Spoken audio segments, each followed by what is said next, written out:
Alright guys, so we are back for another Should You Got Summoned. So this time around we are taking a look at Gundam plus G Fighter. So yeah, this is another one of those, I wouldn't say like a bait banner, but they are releasing, you can see more premium banner units a little bit earlier than expected. So that's why it is a little bit more premium than it should be. But other than that, this is, you can say, identical to the Mark II with the flying armor that we got last month.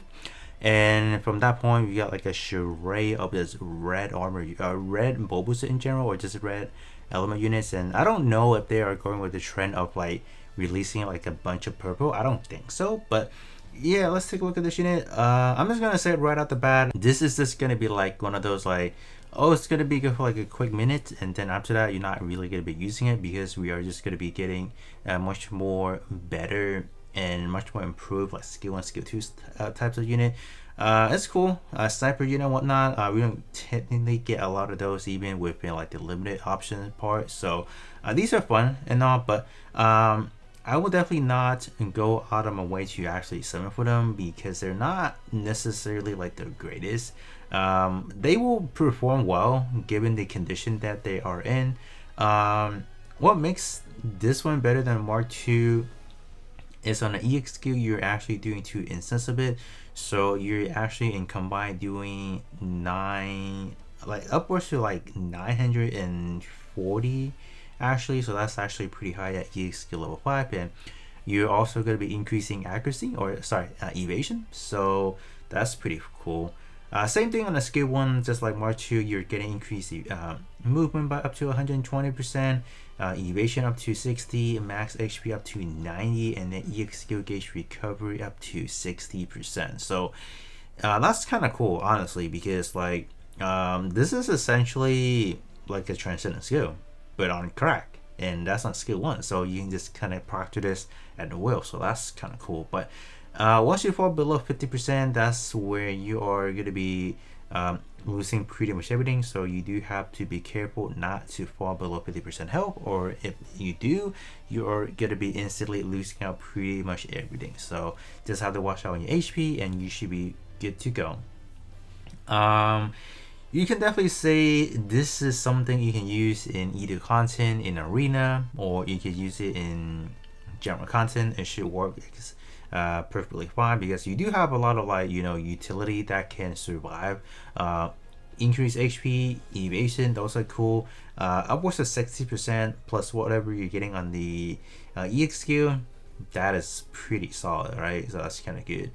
Skill 2 is just going to be your generic. You are increasing max damage up by 100k, so you shouldn't be hitting damage cap anytime soon with this unit, so that's kind of good.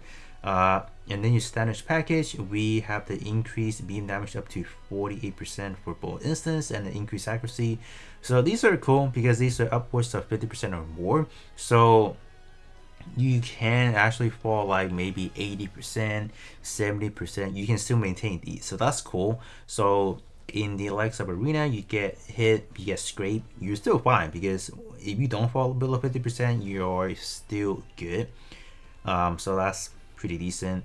The low out is actually much more better than Mark II as well because all these are going to be beam damage typing.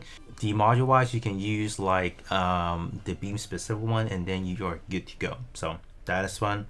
But other than that, wow, workout wise, the unit category is actually pretty expensive as well. So as far as like pilot wise that you can fulfill with, you have lots of options as well. So that's kind of good. So overall, you can say Mark II plus the flying armor was kind of like a base banner, while this one was a much more superior version than that.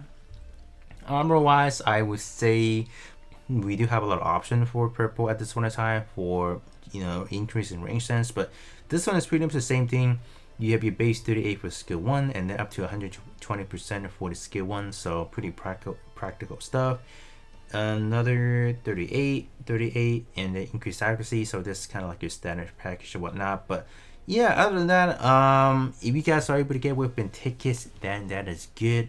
But as far as the pilot for Amuro, I wouldn't go for him, just because of the fact that we do have a lot of option. And as far as the RX itself, you do have a lot of like different options that you can pair it with. So I wouldn't really waste my diamond in trying to summon for a pilot that it will get replaced sometime soon. So that's kind of my advice for you guys. But other than that, that's going to be it, and I will be catching you guys all on the next one.